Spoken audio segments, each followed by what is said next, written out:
नमस्ते दोस्तों, क्या आपने कभी सोचा है कि किसी देश की हालत कितनी खराब हो सकती है? क्या कोई मुल्क इतना टूट सकता है कि वहां इंसान जिंदा रहने के लिए नहीं बल्कि मरने के लिए भी कर्ज लेने पर मजबूर हो जाए? क्या आपने कभी सुना है कि किसी गरीब बाप को अपने बेटे की कब्र के लिए लोगों के सामने हाथ फैलाने पड़े?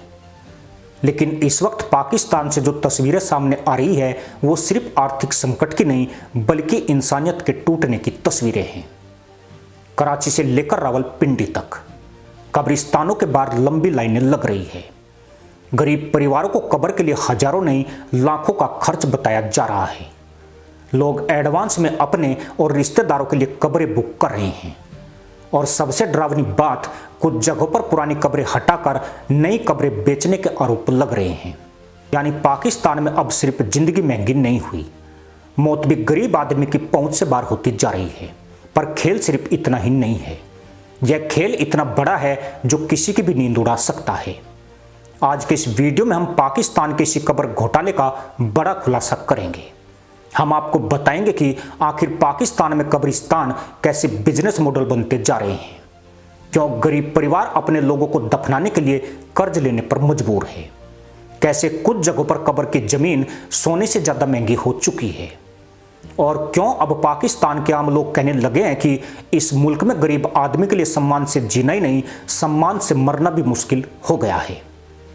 लेकिन सवाल यह है कि आखिर पाकिस्तान इस हालत तक पहुंचा कैसे, और क्या वहां अब इंसान की आखिरी यात्रा भी एक मुल्लाई व्यापार बन चुकी है? दरअसल पाकिस्तान इस समय सिर्फ आर्थिक संकट से नहीं गुजर रहा बल्कि एक ऐसे मुल्ला संकट के दौर में प्रवेश कर चुका है जहां हर चीज धीरे धीरे बाजार में बदलती जा रही है। पहले वहां रोटी महंगी हुई, फिर बिजली और दवाई महंगी हुई, फिर घर और शिक्षा आम आदमी की पहुंच से बाहर हुई, उसके बाद पानी के लिए महासंग्राम, और अब हालात यहां तक पहुंच चुके हैं कि कब्रिस्तान भी गरीब आदमी के लिए डर का दूसरा नाम बन चुके हैं।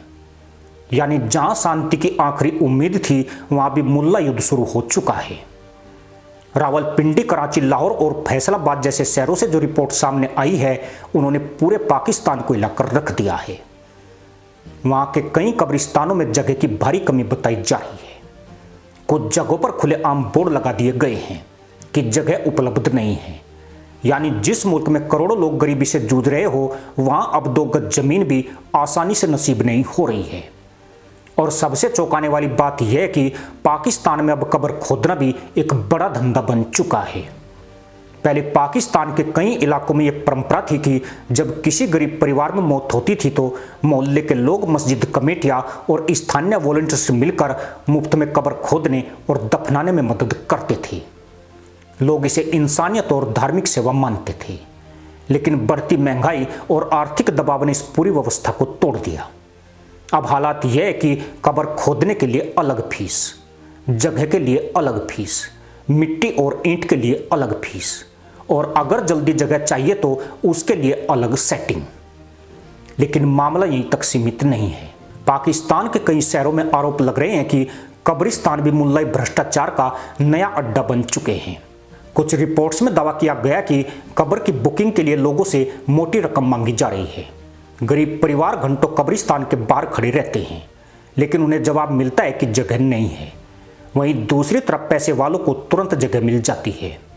सोचिए, जिस देश में जिंदगी पहले वर्गों में बंट चुकी थी वहां अब मौत भी अमीर और गरीब में बांटी जा रही है।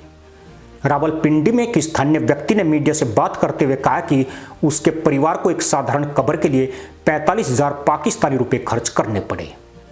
इसमें सिर्फ जमीन और खुदाई शामिल थी। इसके बाद कफन, गुसल, फूल, अगरबत्ती और बाकी सामान का खर्च अलग से आया। यानी एक हूर प्रेमी को दफनाने का खर्च 60,000 पाकिस्तानी रुपए। अब जरा इस रकम को पाकिस्तान के आम आदमी की कमाई से जोड़कर देखिए। पाकिस्तान में लाखों लोग ऐसे हैं जिनकी पूरे महीने की कमाई 15 से 25,000 पाकिस्तानी रुपए के बीच है। यानी एक गरीब आदमी की 2-3 महीने की कमाई सिर्फ कब्र की जगह खरीदने में खत्म हो रही है। और यही वजह है कि अब पाकिस्तान में मौत का डर सिर्फ भावनात्मक नहीं, आर्थिक भी बन चुका है। कराची के कई इलाकों में तो हालात इतने खराब बताए जा रहे हैं कि परिवारों को शहर से बाहर जाकर कब्र की जगह ढूंढनी पड़ रही है। कुछ लोग सबको एम्बुलेंस में लेकर घंटों घूमते रहते हैं क्योंकि किसी कब्रिस्तान में जगह नहीं मिलती। सोचिए, जिस परिवार ने अभी अभी अपना कोई खोया हो, वह दर्द में रोने की जगह शहर भर में कब्र तलाश रहा है। इससे बड़ा सामाजिक पतन क्या हो सकता है। और ये लोग कश्मीर लेने की बात करते हैं, लेकिन कहानी यहीं खत्म नहीं होती, क्योंकि पाकिस्तान में अब प्रीमियम कब्र का ट्रेंड भी तेजी से बढ़ रहा है। प्रीमियम कहे तो कुछ प्राइवेट कब्रिस्तानों में अब अलग अलग रेट तय किए जा रहे हैं। अगर कब्र मुख्य रास्ते के पास चाहिए तो ज़्यादा पैसा, अगर परिवार के दूसरे लोगों के पास जगह चाहिए तो अलग चार्ज, अगर कब्र को पक्का बनवाना है तो अलग पैकेज। यानी कब्रिस्तान अब रियल एस्टेट प्रोजेक्ट की तरह चलाए जा रहे हैं। कुछ जगहों पर तो फैमिली प्लॉट तक बेचे जाने की खबरें सामने आई। सोशल मीडिया पर लोग तंज कस रहे हैं कि पाकिस्तान में अब जिंदा आदमी घर नहीं खरीद पा रहा है और मरने के बाद कब्र का प्लॉट भी EMI पर लेना पड़ेगा। जायलों के इस बिजनेस को डेथ इंडस्ट्री कहा जा रहा है, और जब किसी देश में मौत भी उद्योग बन जाए तब समझ जाइए कि आर्थिक संकट समाज की आत्मा तक पहुंच चुका है। अब जरा पाकिस्तान के कफन बाजार की तस्वीर भी देखिए। जो कफन पहले मामूली कीमत में मिल जाया करता था, उसकी कीमत कई गुना बढ़ चुकी है। गरीब परिवार सबसे सस्ता कपड़ा खरीदने को मजबूर है। गुलाब जल, कपूर, अगरबत्ती और दफनाने से जुड़ी दूसरी चीजों के दाम भी लगातार बढ़ रहे हैं। स्थिति यह है कि बहुत से मुल्लाओं को अंतिम संस्कार का खर्च पूरा करने के लिए रिश्तेदारों से उधार तक लेना पड़ता है। किसी ने गहने गिरवी रखे, किसी ने मोटरसाइकिल बेची और कुछ लोगों ने ऑनलाइन मदद तक मांगी। अब सोचिए, पाकिस्तान का आम आदमी किस मानसिक दबाव से गुजर रहा होगा। एक तरफ बेरोजगारी, दूसरी तरफ महंगाई, तीसरी तरफ बिजली और गैस के बिल, और अब अगर परिवार में कोई बीमार पड़ जाए तो इलाज का खर्च, और खुदा न खास्ता मौत हो जाए तो दफनाने का खर्च। यानी पाकिस्तान के जाइल हर तरफ से घिर चुके हैं, पर मामला यहीं खत्म नहीं होता। इस पूरे संकट ने पाकिस्तान के मिडिल क्लास को सबसे ज्यादा तोड़ा है। गरीब आदमी तो पहले से संघर्ष कर रहा था, लेकिन अब मिडिल क्लास भी तेजी से नीचे गिर रही है। वो लोग जो कभी सम्मानजनक जिंदगी जीते थे, आज उन्हें भी खर्चों के आगे हाथ खड़े करने पड़ रहे हैं। पाकिस्तान के कई यूनिवर्सिटीज और रिसर्च संस्थानों से जुड़े लोगों ने चेतावनी दी है कि अगर यही हाल रहा तो आने वाले वर्षों में सामाजिक असंतोष तेजी से बढ़ सकता है, क्योंकि जब इंसान अपनी मूल जरूरतें पूरी नहीं कर पाता तब गुस्सा व्यवस्था के खिलाफ फूटता है, और यही गुस्सा अब सोशल मीडिया पर दिखाई भी देने लगा है। कोई लिख रहा है, पाकिस्तान में गरीब आदमी के लिए मौत भी सस्ती नहीं रही। कोई कह रहा है, सरकार जिंदा लोगों को संभाल नहीं पाई, अब मुर्दों का भी बाजार बना दिया। और कुछ लोग तो यहाँ तक कह रहे हैं कि पाकिस्तान में अब इंसान की इज्जत सिर्फ पैसे वालों के लिए बची है। इस पूरे मामले का अगला हिस्सा और भी डरावना है। पाकिस्तान के कुछ कब्रिस्तानों पर बेहद गंभीर आरोप लग रहे हैं। आरोप ये कि पुरानी और लावारिस कब्रों को हटाकर नई कब्रें बनाई जा रही हैं ताकि ज़्यादा कमाई की जा सके। अगर ये आरोप सही है तो ये सिर्फ भ्रष्टाचार नहीं बल्कि इंसानियत और धार्मिक भावनाओं के खिलाफ बहुत बड़ा सवाल है। सोचिए, किसी गरीब इंसान की पुरानी कब्र हटाकर उसकी जगह नई कब्र बेचना। आखिर ये मुल्ला किस दिशा में जा रहे हैं? पाकिस्तान के कई धार्मिक विद्वानों और सामाजिक संगठनों ने इस पर चिंता जताई है। उनका कहना है कि कब्रों के साथ व्यापारिक व्यवहार समाज के नैतिक पतन को दिखाता है, लेकिन असली समस्या सिर्फ नैतिक नहीं, जमीन की भी है। दरअसल पाकिस्तान के बड़े शहरों में आबादी तेजी से बढ़ रही है। मुल्ला 12 से 16 बच्चे पैदा कर रहे हैं। दूसरी तरफ शहरों के आसपास की जमीन पर रियल एस्टेट माफिया की नजर है। हर खाली जमीन को कमर्शियल प्रोजेक्ट में बदलने की कोशिश हो रही है। ऐसे में कब्रिस्तान की जमीन भी धीरे धीरे कम होती जा रही है। कराची में तो कई विशेषज्ञों ने चेतावनी दी है कि अगर जल्द नई व्यवस्था नहीं बनाई गई तो आने वाले समय में कब्रिस्तान का संकट और गहरा जाएगा। यानी आज जो समस्या गरीब परिवारों तक सीमित दिख रही है, कल वह पूरे समाज को प्रभावित कर सकती है। अब यहाँ सबसे बड़ा सवाल पाकिस्तान की सरकार पर उठता है। आखिर सरकार कर क्या रही है? क्या गरीबों के लिए मुफ्त दफन सेवा शुरू की गई? क्या कब्रिस्तानों में भ्रष्टाचार रोकने की कोई ठोस कार्रवाई हुई? क्या जमीन की समस्या को हल करने के लिए कोई राष्ट्रीय योजना बनी? जवाब में लोगों को सिर्फ बयान सुनाई देते हैं, क्योंकि पाकिस्तान इस समय कर्ज, राजनीतिक अस्थिरता और आर्थिक दबाव में इस कदर उलझा हुआ है कि आम आदमी की समस्याएं पीछे छूटती जा रही है।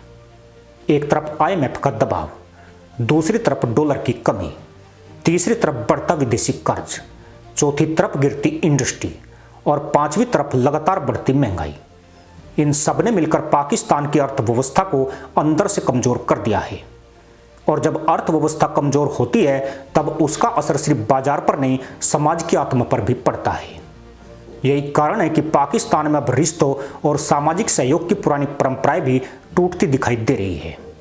पहले अगर किसी गरीब परिवार में मौत हो जाती थी तो पूरा मोहल्ला मदद के लिए खड़ा हो जाता था। कोई कब्र खोदता था, कोई खाना पहुंचाता था, कोई कफन का इंतजाम करता था। लेकिन अब हर आदमी खुद संघर्ष में डूबा हुआ है। लोगों के पास अपने घर का खर्च चलाना मुश्किल हो रहा है। ऐसे में वे दूसरों की मदद कितनी करेंगे। और यह सिर्फ कब्र घोटाला नहीं है, बल्कि खुद को परमाणु ताकत कहने वाले देश के पिछवाड़े का कड़वा सच है। ये आर्थिक संकट भी नहीं, सामाजिक अकेलेपन का संकट है। पाकिस्तान के कई बुजुर्गों ने कहा है कि उन्होंने ऐसा दौर पहले कभी नहीं देखा। उनका कहना है कि पहले गरीबी थी लेकिन इंसानियत बची हुई थी। आज महंगाई ने इंसानियत को भी कमजोर कर दिया है। वास्तविकता यह है कि किसी भी देश की असली ताकत सिर्फ उसकी सेना या हथियार नहीं होती। असली ताकत उसका समाज होता है, उसका सामाजिक भरोसा होता है। वो व्यवस्था होती है जिसमें गरीब आदमी भी सम्मान के साथ जी सके और मर सके। लेकिन अगर किसी देश में गरीब आदमी को अपने परिवार के सदस्यों को दफनाने के लिए भी कर्ज लेना पड़े तो समझ लीजिए कि वहाँ संकट सिर्फ आर्थिक नहीं, बहुत गहरा हो चुका है। और शायद यही वजह है कि पाकिस्तान के आम लोग अब सबसे ज़्यादा डरे हुए दिखाई दे रहे हैं। उन्हें डर है कि अगर घर में कोई बीमार पड़ गया, अगर इलाज नहीं हो पाया और अगर मौत हो गई तो दफनाने का खर्च कहाँ से आएगा। यानी अब पाकिस्तान में मौत सिर्फ दुख नहीं, आर्थिक आपदा बनती जा रही है। और यही वो सच है जिसने कराची, लाहौर और रावलपिंडी तक को हिलाकर रख दिया है। क्योंकि जब किसी समाज में 2 गज जमीन भी गरीब आदमी की पहुंच से बाहर होने लगे तब समझ जाइए कि संकट अब सिर्फ बाजार का नहीं, इंसानियत का बन चुका है। इसी के साथ अनुमति दोस्तों, जय हिंद, वंदे मातरम।